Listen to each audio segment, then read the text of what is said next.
And we are back, ladies and gentlemen. And as you can see, Ericka is not with us tonight because I've taken enough time off. So we gave her the night off. But something we haven't done in a long time is Ben Redic, our producer, is going to join us for a Bobby and Ben session, because right now I've got to compose myself because I think AI is going to take over the world, which they may do anyways, but hopefully I'll be long dead by then.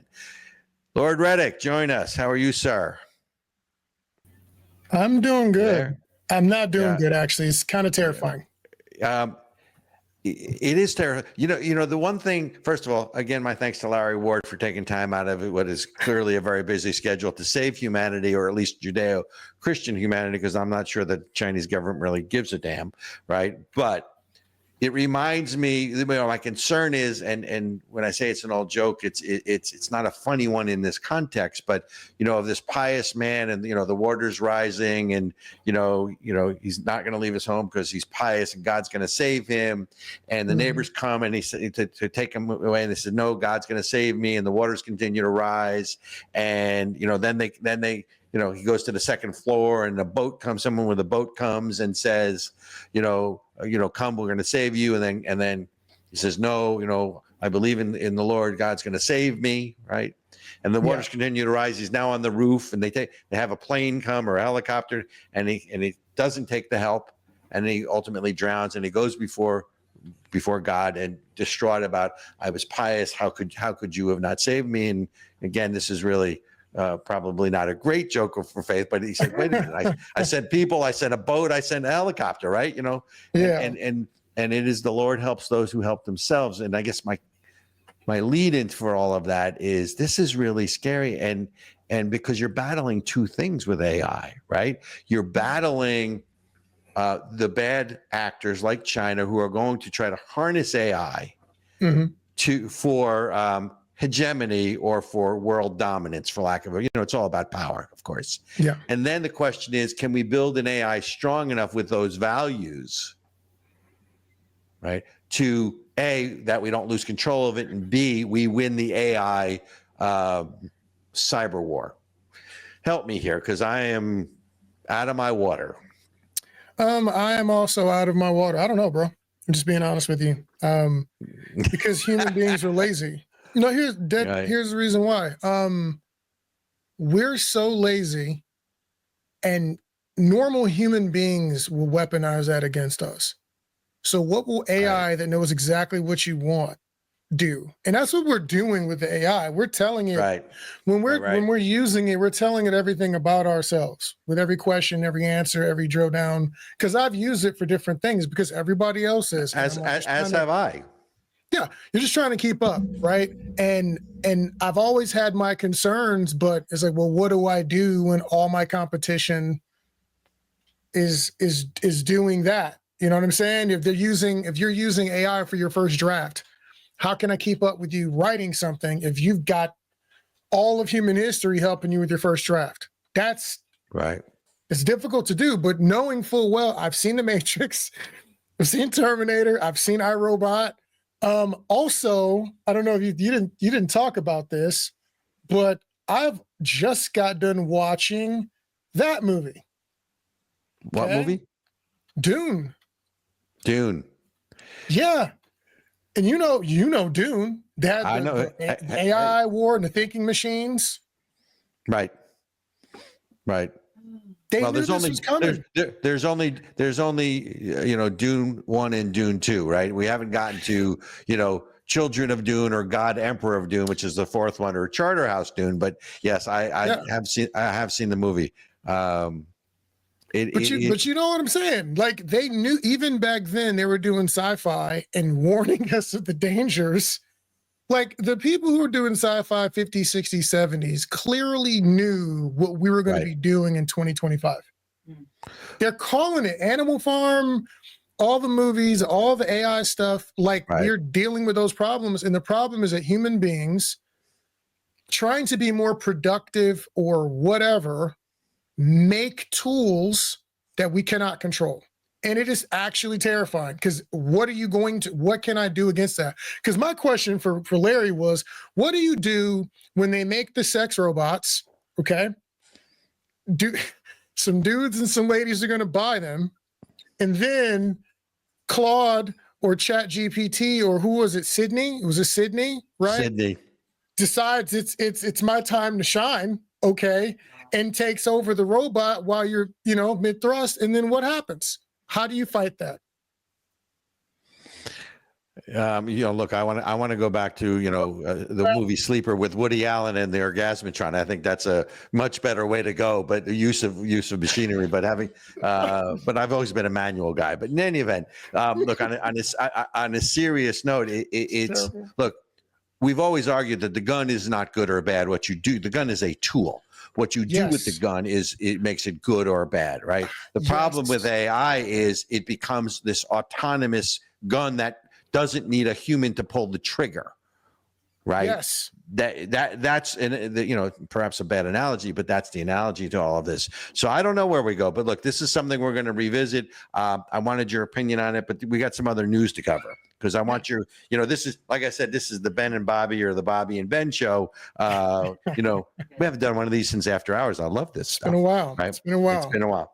So I want to get your take though on the whole birthright citizenship issue and the 14th Amendment, because I actually think Donald Trump is brilliant in challenging this, because I don't think that the Supreme Court has ever really ruled on it. This goes back to post Civil War and the Establishment Clause and the other clauses about citizenship. And by the way, it's the word "and," which we'll get to, not or, and subject to the jurisdiction of, right? But it was really meant to make sure that slaves were not treated, could be citizens and could vote and other things like that, because that's what the Civil War was about. A couple different things. It was states' rights versus federal government, but the seminal cause of battle, right, was slavery, right? So gotcha. What's your take on all this thing? Because I think this should be challenged in the courts. I don't know how the courts will rule, but it's certainly not stare decisis, right? Which is, accepted established law, as the liberals would tell you. Okay. So it's funny. This uniquely affects me. I was born in Italy because my parents were military. Okay. Yeah. So I was born in Italy. I cannot be an Italian citizen without having my parents had owned land in Italy. I could be a citizen, but because they didn't own land, didn't spend money, didn't invest in the country, right? Mm-hmm. I'm not a citizen. And as annoying as that is, because I did tell people I was Black Italian until I was about 7 because I thought it sounded cool. I'm not a citizen, and it's their right. As opposed to a Black Irish, right? Correct. But the whole point was, like, I get it. It's your country. You get to set your own rules. I'm not into birth, citizen by birth, just because of what we see happen. Anytime you make rules like that and there are no legitimate guardrails around it, people act like morons and they will take advantage of it. And eventually you end up with a scenario like what we have now. We have my border patrol. I've heard people say that people were dropping babies over the other side of fences because they knew once they got over the fence, it was XYZ. Like, they were doing whatever they could to get over here. And I'm like, well, you incentivized bad action by installing or going along with bad policy. And my problem with that is that it is your job, politicians, to make good, relatively airtight policy. And they didn't. And so now we have a cluster on our hands. But no, I'm not into it, because I don't think it's reasonable for that to be all that's required for you to be a citizen. I think there should be more to it than that. Well, but it's the anchor baby thing. And I want to read some of the verbiage, right? So if you look at the 14th Amendment to the Constitution, which, like I said, so Congress passed it in 1865 or 66, and then it was enacted by the states in 1868, but post Civil War, right? Mm-hmm. So clearly, it had slavery or anti-slavery overtones, and that was one of the reasons. But here's what it says, and we're not going to the equal protection aspect of this. We're just talking about the whole birthright issue. It says, all persons born or naturalized in the United States and subject to the jurisdiction thereof. Now, the key word is "and," because it's in addition to, it's not or. And I realize that, you know, when you argue with someone on the other side who thinks that this has been established law for so long, this is the same party that was arguing over what the meaning of the word is, right? So there is that, so to speak, but subject to the jurisdiction thereof. And here's the issue. If you are a diplomat at the United Nations and you give birth in the United States, while you are there, you are still subject to the laws of the other country, of your country of which you are representing. So even though your baby or child was born, you know, geographically terra firma in U.S. soil, because you are subject to the jurisdiction of the country to which your parents are a citizen, pick a country, you are not entitled to be a citizen of the U.S. And I think that this has been bastardized over the years. So, look, I don't know how the Supreme Court will rule. Ultimately, this will get to the Supreme Court, which is why I think it was brilliant that Trump did what he did early on. And, you know, you'll probably lose, you know, at the federal level. You'll probably lose at the appeals level, unless they file immediately with the courts. But I think this one they'll let go through because it's so important, because it is part of that borders language culture, which is there's plenty of ways to invade a border. One is you come across the border, right? Now they're shooting at us right in the southern border. But the other is, you know, you're that anchor baby, you're born here. So it's going to be interesting the way this plays out. We'll see what happens. But I think what people need to understand is it's post Civil War. So this was about, you know, the rights of former slaves, and then that one's color of one's skin shouldn't determine whether or not you're a U.S. citizen, right? Correct. That's where this all came from. So you've got to look. I realize this is, to some people, a living constitution, and that's not what it means today. But we will see. Well, I mean, again, that's why you got to make it laws. Right. The whole thing. So next question. So it just turns out, so the chairman of the Joint Chiefs of Staff, General Miley, who is now no longer chairman of the Joint Chiefs of Staff. So Trump takes away his security clearance and his security detail. Now, you know, this whole concept of preemptive pardon is, by the way, the flip side. Insane, by the way. Isn't it? So I'm trying to remember the Tom Cruise movie where they had, not pre-law. What was it? It was the movie where is what you're talking pre-crime. About. Minority Report. That's it. Minority Report. So this is the flip side of Minority Report. So in that movie, right, they knew you were going to commit a crime, so they arrested you. I guess now we're at the point where, because they think you may have committed a crime, they're going to pardon you for something that you may not have done. Yep. I think it's utterly ridiculous. I also love how, I think there was a clip of Rachel Maddow talking about Trump thinking about doing it and how horrible that was. And then when Biden does it, it's just reasonable because, you know, he's Biden. Because Orange Man's so bad, it's fine to do it because he might weaponize the legal system against his opponents, which is hilarious just because it's almost like, and I know they say you accuse a person of what you're doing, but it's so blatantly obvious with Donald Trump sometimes that it's painful. And even for people who like this is the stuff that red pilled me in the first place, with stuff like this. They would say he was going to do something, he didn't do it, and then one of their people would say it or do it, and it was fine. And it's like, okay, right. They haven't learned the lesson from this yet. And that's why we're still doing this. And it's really, really stupid. But I think it is wildly ridiculous. And I watched an article where someone said it may not even be legal because according to them, I'm seeing all these reports that Joe Biden half the time didn't even know what was going on. So he's not in his right mind to stand trial, which is what, wasn't there an attorney who said that that's why they couldn't get him for the documents case because he wasn't of sound enough mind to stand trial? How was he able to write pardons and sign documentation? He was non-compos mentis, right? It just means he wasn't mentally competent, which is the legal standard in all of this. I mean, look, so why was he not removed right then? Like it doesn't. So now he can sign pardons and do stuff. And I'm hearing reports that from certain people who've met with him that he doesn't even know what's going on. Seriously? Do you seriously think that Joe Biden was steering the ship. No. And there, because he was mentally incompetent, right? And again, it's going to be interesting to see if that comes on illegal, it comes up legally, or they challenge this sort of pre-crime pardon, if you will, because that's what we're going to call them, pre-crime. Thank you for reminding me of Minority Report, which is kind of an interesting movie. But here's the other thing. If there's one guy, though, that did commit a crime, in my opinion, it's General Miley, right? Because at the height of the January 6th and the protests and other things, he's directly communicating with his counterpart in China to circumvent the Constitution, right? Because there's supposed to be civilian control of the military. He was circumventing the commander in chief by going behind his back to his military counterpart in China and saying, "Don't worry about it. That we're not going to do anything, even if we're given orders to."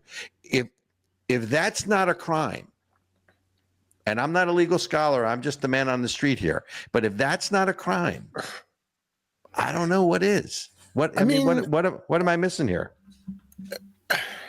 I'm very hesitant. I don't know. This is not my area of expertise. But when you have generals, you think it's my area of expertise? Yeah, probably. You know more than me. Like people literally in the government trying to prevent the president from doing his job. Like we're getting pretty close to some level of treason, I would think. From when you start talking about things like that. Now, I don't know the exact parameters of all the details of the case. Right. What I've heard floated were terms like that. And I think someone said that treason, you can't be pardoned for treason. So to what extent it has to go, if nothing else, I don't like the pardons because I know that there were people who were doing ridiculous things that we're not getting a chance to address. We're not getting they're covering it up. They're blocking it all. I have problems with all of that. So I think everything that happened with Scamuary 6, which I can tell you, what'd you call it? What'd you call it? Scamuary 6? I love that. Scamuary 6 because it was a setup. Like anyone who's watched the footage knows it was a setup. Anyone who paid attention to politics at the time, I knew what they were doing. You were poking people and not letting them react and tell them that they were bad, shut up and sit in the corner while everybody else gets to do whatever they want. You knew they were trying to start, to get the powder keg going. Like I could tell that before the event happened. So it's just, the whole thing makes me angry because I want to know what was going on. I want Donald Trump to go on there and find some kind of way to get rid of these pardons and all this nonsense and be able to do some real research. I want to know what was going on with Fauci. I want to know all of it. There's too much going on. There's too much cover-ups. And Joe Biden made himself look like a pail of garbage by leaving his presidency and doing that. It's disgusting to me. Look, the Democrats employed a very old tool. So back in the day when I used to do these things, if you knew you were getting to a fight in the bar, right, you would go, "Oh, look, he's going to hit me," and then you'd hit him first. Right? Because the only thing that people would remember, not that I ever did this, by the way, but the only thing that people would remember is, oh, the other guy swung first, right? Because you create this, you put this out there that the other guy's going to do something, and then you do the thing. Yeah. That you accuse the other guy of, and that's all people remember. At least that's what I've been told. Not that I ever did this before. Got it. I'm gonna hold you to that. Boomer. I was much younger. Let me give you the facts though. Those are boomer tactics, and let me tell you why.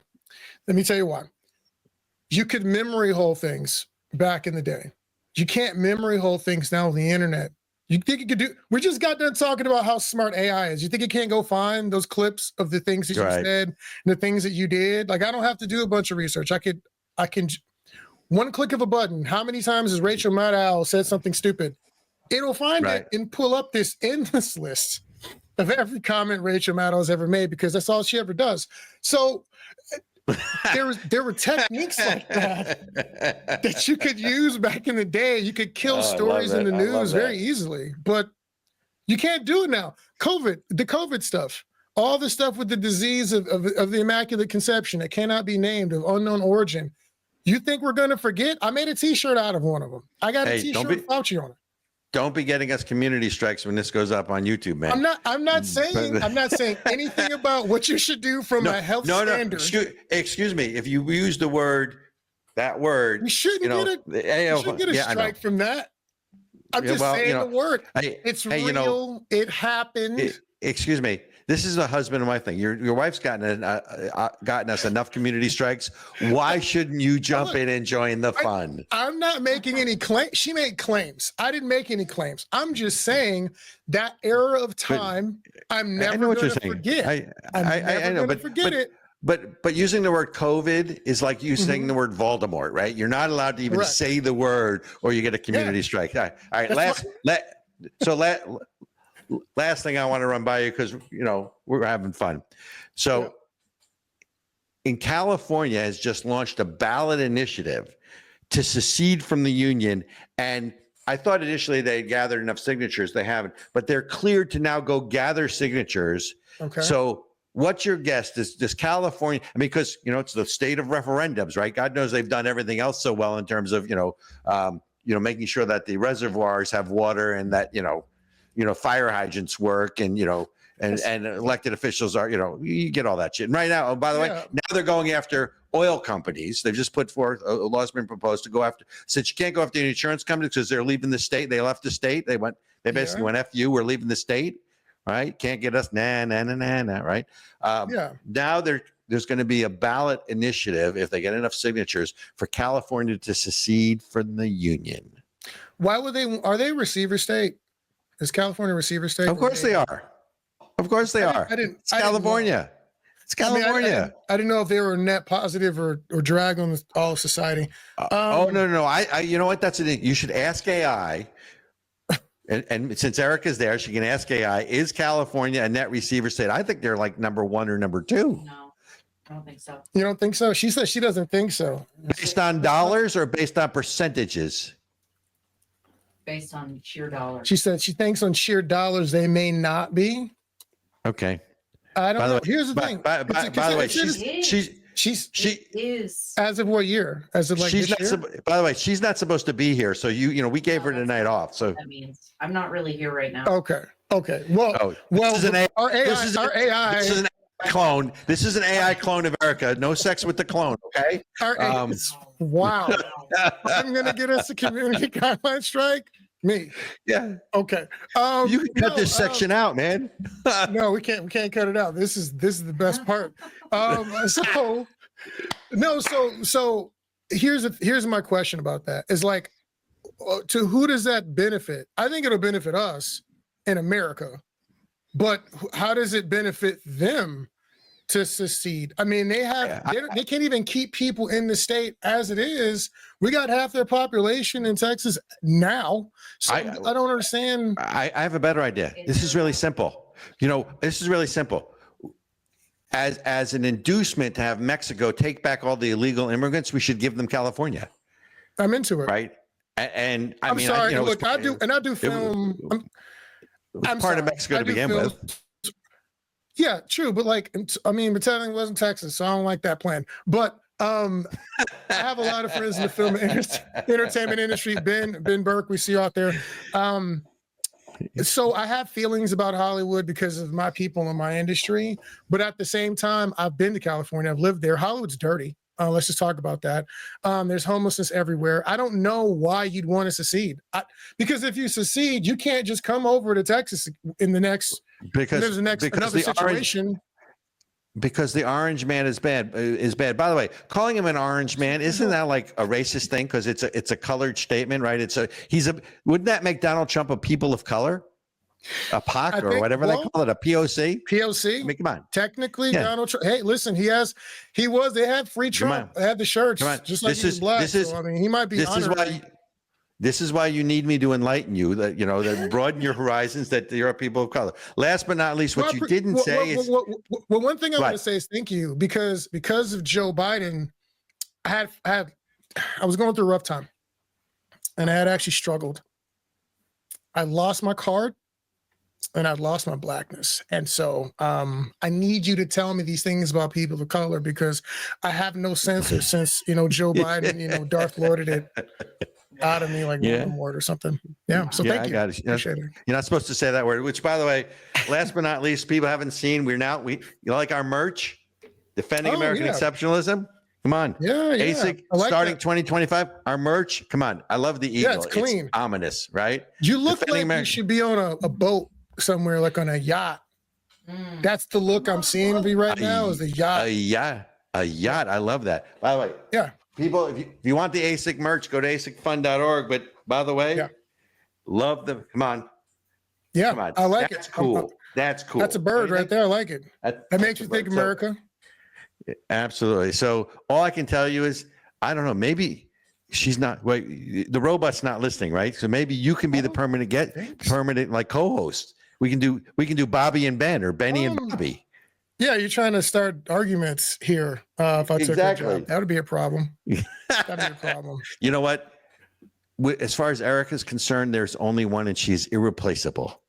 So I can't do the. She's got too many moves. I can't copy all her moves. You're just a fill-in. Anyway, ladies and gentlemen, find us on the internet.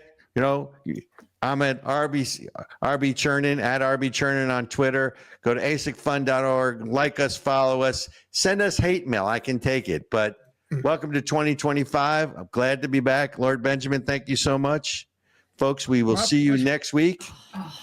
Same time, same bat station, same bat channel.